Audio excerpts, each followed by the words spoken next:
Hey guys, Nicholas Davenport here for another episode of Industry Pathology. And today we have Hilary Rosen. Now, I usually do this segment by myself. It's meant to be almost an assessment of the sport and performance psychology or just the mental performance industry. But since he was in town today, I wanted to ask him some direct questions and the relevance of how does he see our industry affecting him as a coach for Vanderbilt track and field. So I'm going to kind of ask you some maybe situations / questions, and I want to hear his feedback because I really want to see or have you guys see what this means to the people who actually have to work with these athletes. Because when we're in our realm, we see it as, okay, they're going to do the mental skills we give them or the team building or whatever it is. And that's great. And a lot of the backlash I get is more so from, oh, we've been doing it this way, so who is it to change it? But I'm big on listening to the market. And here we have the market. Yeah. Now, while he's just part of it, Vanderbilt SEC school definitely has some weight. So with that being said, I'll start off with this. What is the role of mental performance, just in general, in your program as is?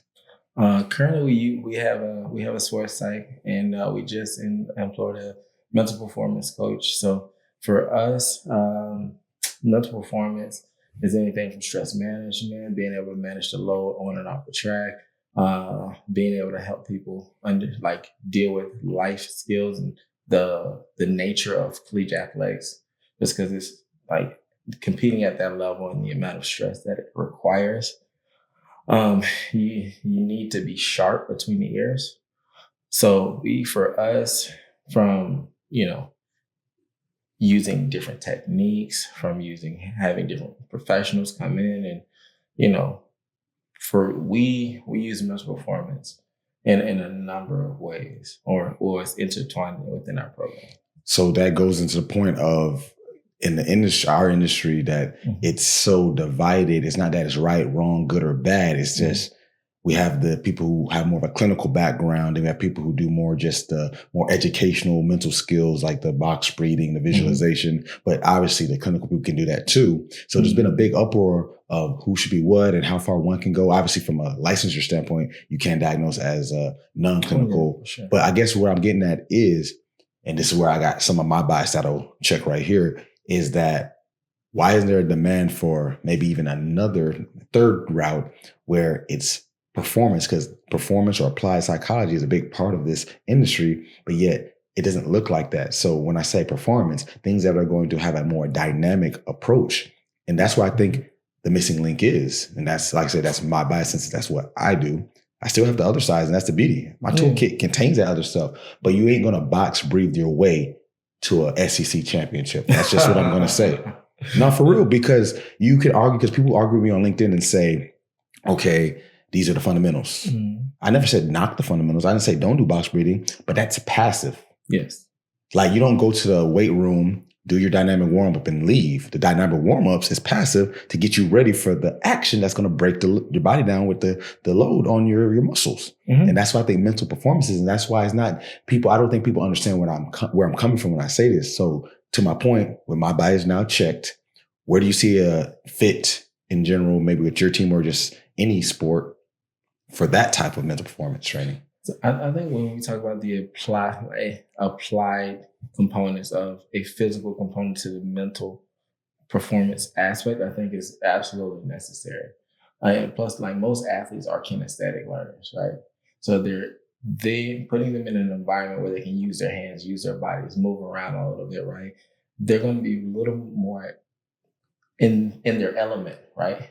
And those things are going to resonate with them, because the reality is, not to say like that the other pieces aren't necessary, but there are very few sports that are played sitting down. Exactly. So, even when you're doing your box breathing here, getting locked in for a moment, that is cool. Having the ability to block out the crowd, handle all the different things that the senses are going to attend to in those moments, right? Hey, there's a crowd going on. It's my last jump. This is my last rep. I need to score a point for my team, right? And with the house settlement and everything going on with that, right? You're running into a whole new scenario, whereas people are really concerned about roster spots and things of that nature. So there's another layer of blanketed stress that goes on top of it. And I think having something that's more hands-on could definitely be a huge bridge to the gap. Like I said, I know we've used several of your some of your methods and several of your tools, whether it be sledging. That's probably the fan favorite. Man. Listen, sledging is terrible. It makes sense. It just makes sense. You simulate that stress in a way where we had your jumper doing it with headphones on where she's immersed. Now, granted, it may not be as intense in the meet, but just like strength training, you don't do the max every time. You do a sub max. Yes. So then, therefore, when you do maybe face the actual max, your body has the resilience to endure it. That's how I take the approach. So going to my next point then, like I said, box breathing doesn't win championship, and I'll get crucified for saying that because a lot of them will beg to differ, even if what you just said falls on deaf ears. So the next point, I guess I talk about survivorship bias. So for people not familiar with that, I made an episode on it last week. And people don't know what it is. It basically means we only look at the ones who lasted. So for example, if the last PGA champion, I don't know his name, I think it was maybe not PGA, but it was a golf tournament. His name was Scott McElroy. So basically, he talked about his mental skills coach and how all the things he did. So for a week or two, everyone in the industry was doing what? Sharing that clip. You see, it works. Look what he said. And this is where I, once again, check my bias. I have a disdain for that only because while that is good to have that like common use of the terms or the methods, it shouldn't be commonplace when it's just like, oh, we're just going to say this because we're using it versus you as a practitioner, you know the ins and outs. So why I'm biased is because, once again, you know this, every post I ever make, I would say 99.5, so I won't say 100. Yeah. Who created it? You created me. It. Yes. I never, and so I'll take that back. I don't say never. When I do lean on a pro, I'm using analogous to a concept, not straight up, look what he or she did. Exactly. You should use Simone Biles, Barry Bonds, whoever. So my point to you is, if you were, forget you being a Vanderbilt coach or a coach in general, if you were an athlete, because you were once, for a quick tip, we did a podcast before this, so you don't have to talk about it, but he was a collegiate athlete, high level. So when you're an athlete, I think I asked you a few months ago, we were talking about like some things in this industry. Side note, I confide in him a lot. So when you say I'm the guy giving a lot of good advice, I had to go to him. Not have to, but I go to him a lot first. So I'm saying is, if you were an athlete looking to win a SEC championship, MEAC, whatever division you're in, what is going to appeal to you? Is it going to be like if someone just straight up says, hey, did you know the best athletes use box breathing and visualization methods to help get their mind right for a competition and they win championships? Or are you looking for something else from that practitioner? So my question, I guess, is what do you want that practitioner to be credential-wise, experience-wise? Because I've had many pro athletes I work with tell me they don't want to work with a person who ain't battle tested. They don't have to be pro, but they got to understand the swag and the demeanor of what comes with this. You can't just be in there all goof. I hate to say it. I made a post about this a few months ago. Some of y'all saw like y'all selling Girl Scout cookies. So yeah, I'm very blatant and brash on this channel. So what do you want to hear? Because for me personally, that don't cut it for me. So I think for us, any athlete who is trying to maximize and optimize their ability, they're going to use every lane and every tool, within a reason possible to get an advantage. And I think again, if you're going to use box breathing, why not use the other tools that are going to bridge the gap? Because I think it's one thing to say, hey, I'm only going to bench press, but I never do a push-up. Or, hey, I do planks, but I never do a med ball toss or something. Like, hey, like each of these things are going to give you a little something different. And a lot of times people are looking for those missing links.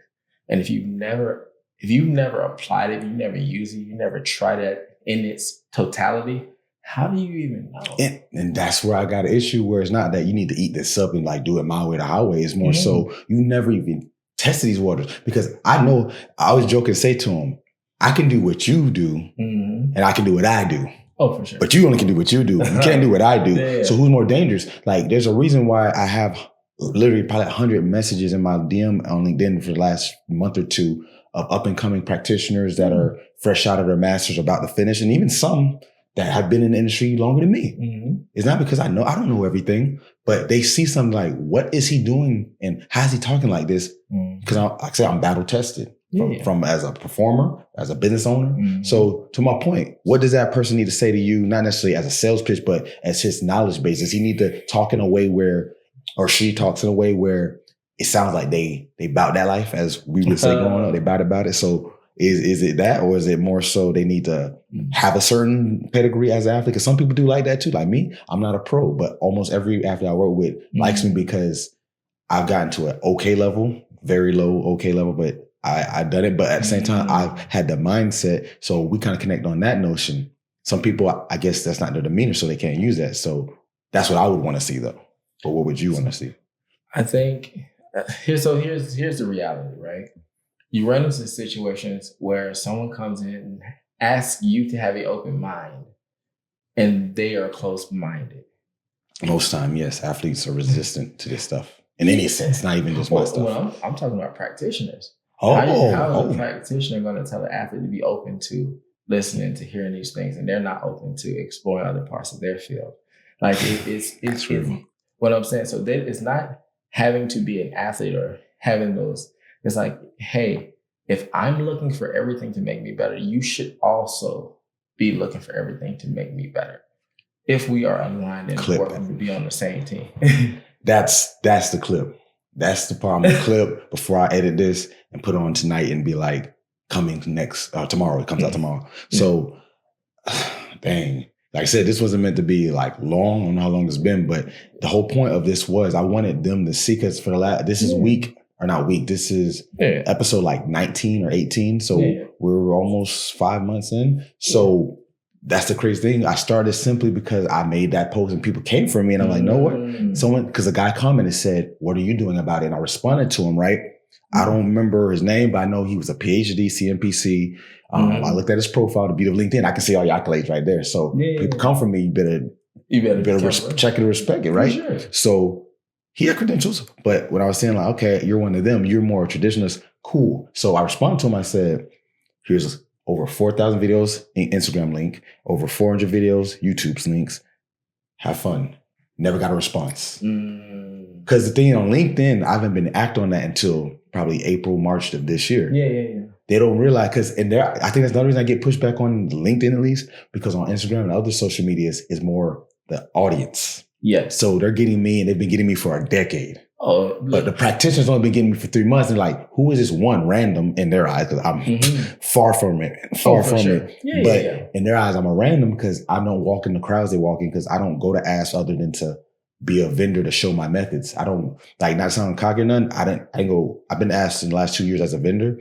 I didn't attend one workshop. Not because I know everything. I'm not there for that. I've been there, done that, got the trophy. There's nothing there really I'm that even interested in. I was like, let me show, hey, there are other ways. And while I wasn't a big crowd, a handful of people said, this is very interesting. So, one of them is an employee for me now. Yeah. Nice. Brittany, I met her at Ashton. So it's like, there is people out there who want this. And I had to get over, as you coaching me, the fact that I got to find those people and not worry about the others who don't. Man, and that's why I think I got to get better at not wanting everyone to see the light my way. Because I'm not like that, like, you got to know my way. But I do get frustrated when it's like you said, are you even going to give it a chance? Because there's some clients that might not want to do the. So last game, you had 3 strikeouts and a line drive out. I think you have mentioned that you haven't been able to get in the right mindset. And I know I talked about being more grateful and having gratitude before getting to play, so you can have that open. You lost them at that. But there's some people who want to be told, hey, this is what you need to do. Not in a straight up like order way, but like these are some skills you can do, whether it's the box breathing, whether it's the more dynamic approach like we do, whether it's a mixture of both. Because I do both. Like Jared Firestone, one of my prime clients, every session starts with box breathing with the HRV monitor. So we can see how recovery is physiologically and mentally. And then we say, what happened? I say, what happened? He says, well, in this moment, because we'll look at the peaks and valleys, and I'll be like, in this moment, I was thinking ... So when people talk about mindful, it's just a word. But when we talk about mindful, we can actually objectify, because like I say, at a minute 20, you tanked. what happened there is that I think I started thinking about next week's practice. We're going to Utah to go down the practice slide or the practice track in Utah, Park City, Utah. And okay, but in that moment, you're not supposed to be thinking about that. You're supposed to be in the moment. In the moment. So it takes it away from that whole let's just talk, touchy-feely. And I used to not want to say it to offend anyone, but I lean on it now because it's like, it's worked. So why would I be? It's like when I was a kid, I was scared to try to act smart because I didn't want to get made fun of. And eventually I stopped doing it because you know why? Why? They was gonna assume exactly. Exactly. Exactly. And here's the thing, and I think one of the points in that, and I know this is not supposed to be a whole long thing. At the Division I level, at the highest level, most athletes there are recruited, which means that they've seen different coaches, talked to different coaches, had an opportunity to explore which coach they felt was going to the best coach and the best environment that was going to bring the best out of them. I feel like the cool thing that we do at Vanderbilt is we have multiple mental coaches that they can work with, because it's like, hey, everyone's not going to align with the one person that you have on staff. And we have to be open. Again, when I say being open, hey, this person, sometimes you got to know when to pass the baton off. Hey, this is me. And I think ASP does do a good job of that. They try to delineate the lines, and I think with your case, the schools, it depends on their budget, obviously, because some can only afford to have one. Sure. They tend to get the more touchy-feely one because it's better to have the clinical if you need it versus not having it. Then what do you do? So that's a whole. I don't want to get into that, but I agree though. So let's end it with this. Yep. I want you to look directly at the camera and talk to whatever upcoming or current, could be some people. A lot of people who watch this podcast have years of experience, but a lot of them are up and comers. But regardless of where you're at, I want you to look at the camera and tell them, this is what I think you should do as advice, not like a do this, but give them some advice how to be the best mental coach that they could be, coming from a guy who works with not only college. Give them some more accolades of the people you were with. So I worked with major leagues. I worked with NFL players. I've worked with Olympic athletes. I've been on national teams. The best thing I can say, one, be yourself, because you're the only you. There's never going to be another person. Be as authentic as you can be. Two, be open to grow, because as you grow, your opportunity to help those people in front of you. And again, I'm not going to give anything specific. I'm not qualified to speak specifically. I am qualified to speak as a one person coming into a situation working to help another person at a high performance, because we often work in collaborative teams. So I think being open, being able to have conversations, being able to not only hear clients, but hear coaches. Because I think sometimes you run into situations where people have things that they believe in and that they are biased. And it's like, hey, we all, like as a track coach, I'm going to heavily lead towards speed in most of the things that I do. If an athlete needs strength, I have to say, hey, we need to do more strength. We need to do more endurance. We need to do more things for that athlete. I just think at the end of the day, being open to center the approach around the athlete or the individual or whatever the team goals are, I think it'll help everyone move forward, because at the end of the day, together we all achieve more. All right. So like I said, I really wanted to do this since he was here, and I thought I was going to do my own episode. I already had a topic picked out, so I'll just do that next week. But I definitely wanted to get his insight, and I thought it was perfect because I'm big on listen to the market. You hear it straight from the horse's mouth. And I think in this industry, this is a little bit of advice from me to you. Not enough people are listening to the market. They're doing because they know they love it. And I think that's a pitfall that a lot of people make, it since you love it, which is great. You should love this industry. You worked hard to get this degree, this experience, but you got to still remember, they don't think of it like you. It's like the person who invites a friend over and is like, I love to watch this show. And then the friend's like, okay, cool. And then after like a minute, he pulls out his phone and he's like, wait, you ain't watching it? And he's saying, it's all right. You can't get mad that he isn't into it as you. But what I will say is it's your job to make it sold to the point where they do want to do it. So that being said, thanks for coming through. And that's our pathology.